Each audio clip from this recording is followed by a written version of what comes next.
नमस्कार, मैं अंजलि मिश्रा। स्वागत है आप सभी का हमारे चैनल में। आपको बता दें कि कोलकाता में जो ट्रेनी डॉक्टर के साथ रेप और हत्या का मामला सामने आया, इस मामले पर सुप्रीम कोर्ट ने आज काफी ज्यादा सख्त लहजा अपनाते हुए कई सारी टिप्पणियां की और साथ ही साथ ममता सरकार, कोलकाता पुलिस और कपिल सिब्बल से कई सारे तीखे सवाल पूछे।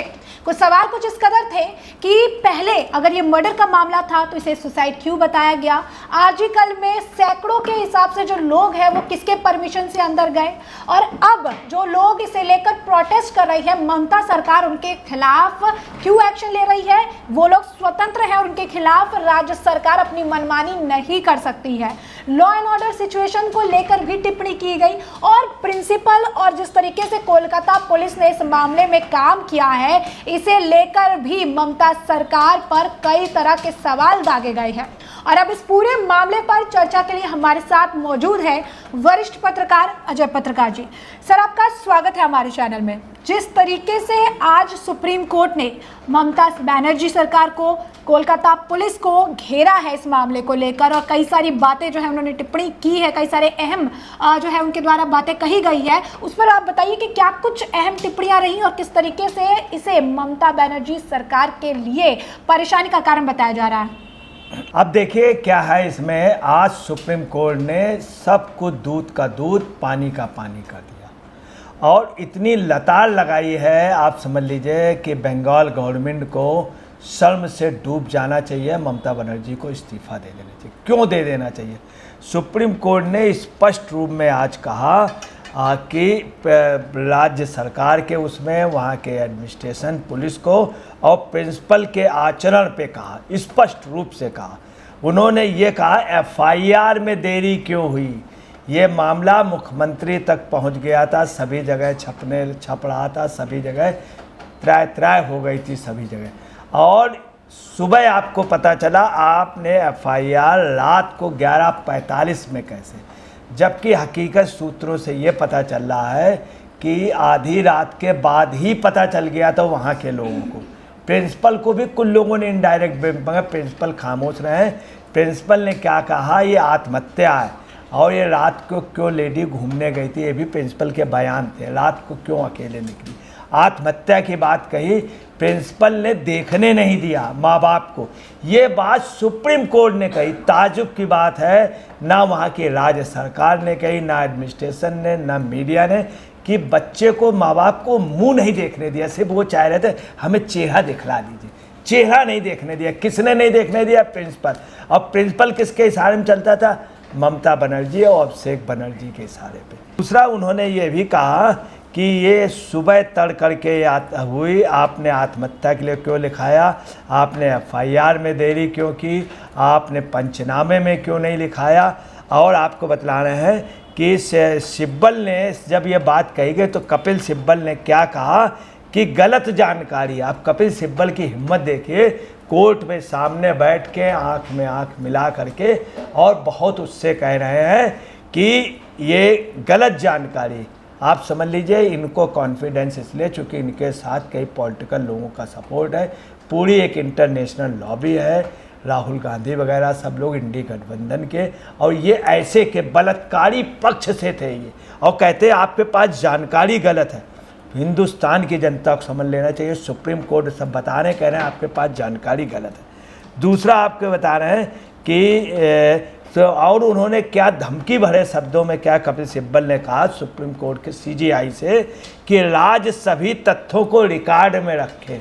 सुप्रीम कोर्ट रखे हुए, सुप्रीम कोर्ट बाकायदे सब बोल रहे हैं। आप क्या कह रहे हैं कपिल सिब्बल? राज्य जो है, राज्य सरकार, उसके पास सभी कुछ रिकॉर्ड है। मतलब सीजीआई जो बोल रहे हैं उस पे ये संदेह कर रहे हैं और राज्य सरकार पे विश्वास कर बलात्कार। जिस तरीके से आरजीकल मेडिकल कॉलेज में जो भीड़ गई थी वहां पर और एविडेंस के साथ छेड़छाड़ का मामला सामने आया, जिसे लेकर बीजेपी कहती रही है, और जब गिरफ्तारी की बात भी आई तो उसमें भी टीएमसी के कई सारे पार्षद से जुड़े लोग थे, कई सारे टीएमसी के कार्यकर्ताओं को गिरफ्तार किया गया था।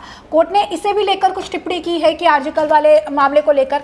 देखिए, कोर्ट ने बहुत स्पष्ट बात कही, संजय को गिरफ्तार किया गया, इसके अलावा एक सलमान नामक आदमी को बाकायदे पकड़ के दिया गया, कई लोगों को। और कोर्ट ने ये भी कहा कि जो संजय था, जो कल्पिट्स है, उसने वो पुलिस की गाड़ी से घूम रहा था, इसके बाद भी पुलिस की गाड़ी से गया। ताजुब की बात है। सुप्रीम कोर्ट ने यह भी कहा कि 7,000 लोग कैसे घुस गए, प्रिंसिपल क्या कर रहा था। ये सुप्रीम कोर्ट ने कहा कि प्रिंसिपल क्या कर रहा था, वहाँ प्रशासन क्या कर रहा था। ऑलरेडी पुलिस थी, पहले से सूचना थी, वहाँ पे कांड हुआ जिस पर्टिकुलर जिस जगह पे हुआ, और वहाँ जाने के लिए स्पेशली क्यों अराजक लोग आए और ये सब कैसे हो गया, इसका आपने जवाब नहीं दिया।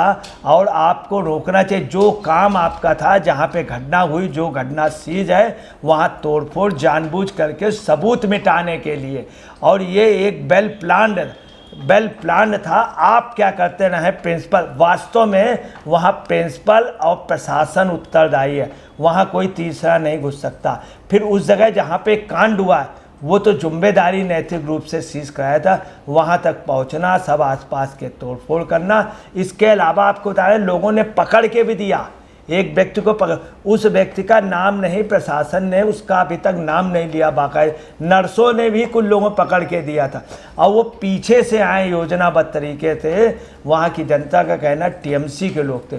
सुप्रीम कोर्ट ने कहा वो जो अराजक तत्व थे, जो लोग आए थे, उन पे ये क्या करते रहे, प्रिंसिपल क्या करते रहे, और आपने उसी प्रिंसिपल को दूसरी जगह कैसे नियुक्त कर दिया, ये भी प्रिंसिपल उन्होंने कहा। अब बोले एफआईआर में देरी इतनी क्यों दी, इतनी देरी क्यों की, और आपने उसके जो सब को जो है वो 8:45 पे उसको क्यों दिया, जबकि पोस्टमार्टम में जो टाइम लगाया है वो 1 बजे से लेकर के 8:40 तक कैसे, और 4:30 बजे के बाद आपने पोस्टमार्टम क्यों किया, और सबको 8:40 पे दिया है, और उसको तुरंत ही क्यों जलवा दिया, जबकि 4 बॉडियाँ और रखी थी, वो तुरंत जलवा दिया। 11:45 पे आपने एफआईआर इतनी लेट क्यों लिखी, ये क्यों लिखी, ये सब बातें उन्होंने कही। दूसरा, प्रिंसिपल ने उसको आत्महत्या के आधार पे कह दिया था, जबकि प्रिंसिपल क्वालिफाइड है, डॉक्टर ये जान जाता है हत्या है या आत्महत्या है, ये क्या है डॉक्टर जानता है। वो उन्हीं डॉक्टर के जूनियर डॉक्टर पोस्टमार्टम करते हैं जो पढ़ के निकलते हैं।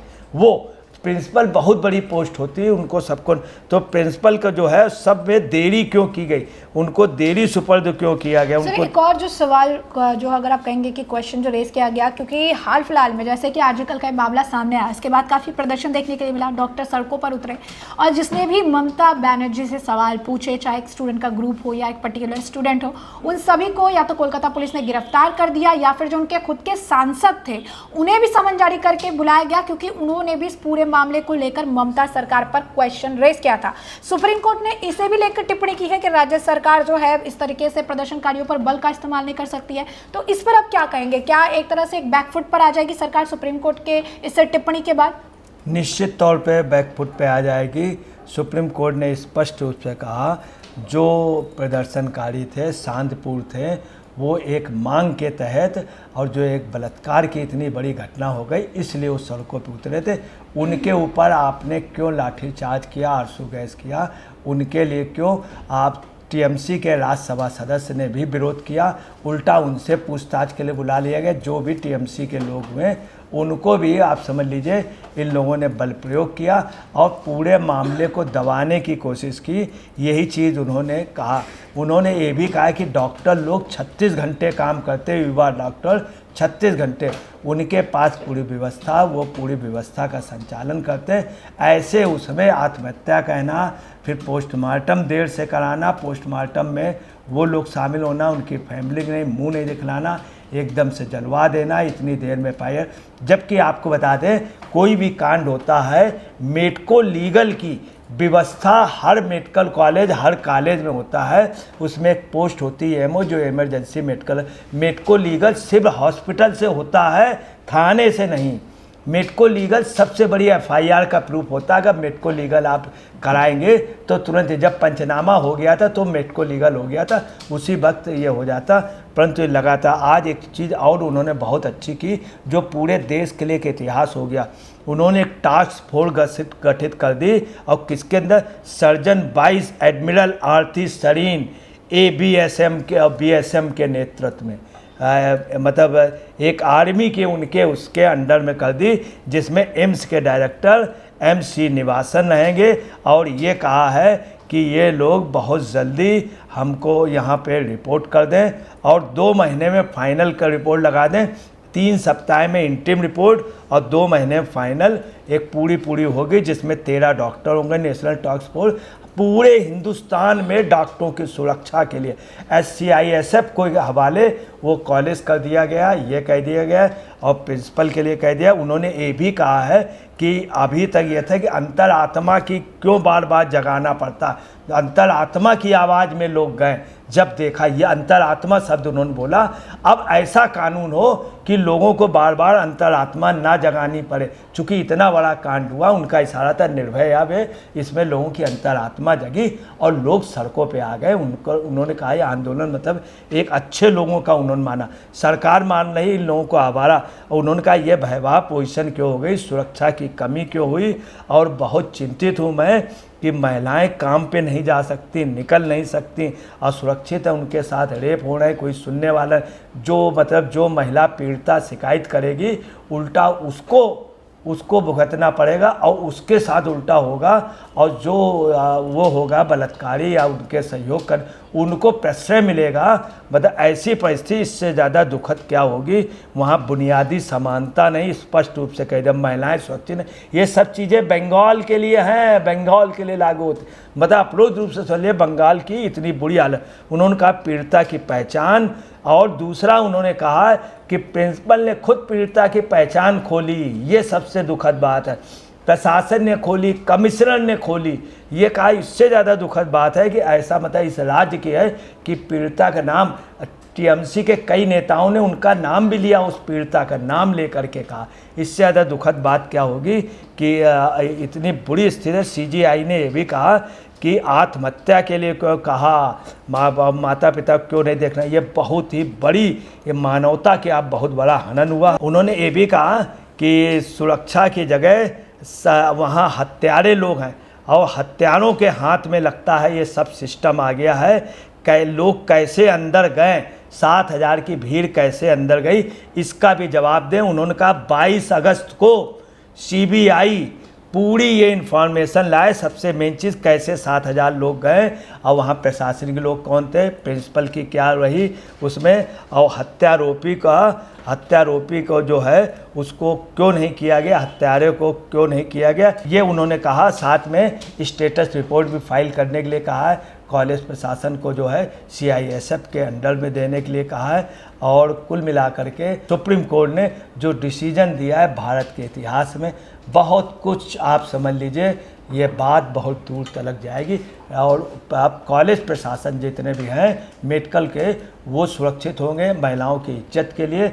और एक सुप्रीम कोर्ट का वो आया है तो देश के अंदर सुधार आएगी। मगर ममता बनर्जी सुधरे के लिए अब ममता बनर्जी को इस्तीफा दे देना चाहिए। नहीं कॉन्स्टिट्यूशन ऑफ इंडिया के आर्टिकल 9 के तहत आपको बताना है कायदे से सरकार को बर्खास्त कर देना चाहिए। चूँकि कई कोर्ट कह चुके हैं, एक मामला आप RR बलात्कार करें, इसके पहले भी कलकत्ता हाई कोर्ट ने शाहजहां शेख का संदेश खाली के लिए भी बयान दिया था। तो कायदे से इस समय सरकार को अपने आप इस्तीफा दे देना चाहिए, नहीं तो उनको बर्खास्त कर देना चाहिए। तो जैसा कि आपने अजय पत्रकार जी को सुना, उन्होंने साफ तौर पर कहा है कि सुप्रीम कोर्ट द्वारा जो टिप्पणी की गई है, जो चीज़ें कही गई है, वो ममता बनर्जी सरकार के लिए फटकार भी है और साथ ही साथ एक बहुत बड़ा क्वेश्चन भी उठा रही है। अब जल्द से जल्द जो है CBI को इस मामले पे रिपोर्ट देने की बात कही गई है। तो इस मामले में कई सारे तथ्य जो है निकल कर सामने आएंगे और भी कई सारे खुलासे जो है होंगे, तो उससे हम आपको रखेंगे अपडेटेड। फिलहाल के लिए आपने चर्चा पूरी सुनी है, इस पर आपकी भी जो राय होगा कॉमेंट सेक्शन में कॉमेंट करके ज़रूर से ज़रूर साझा करिएगा। धन्यवाद।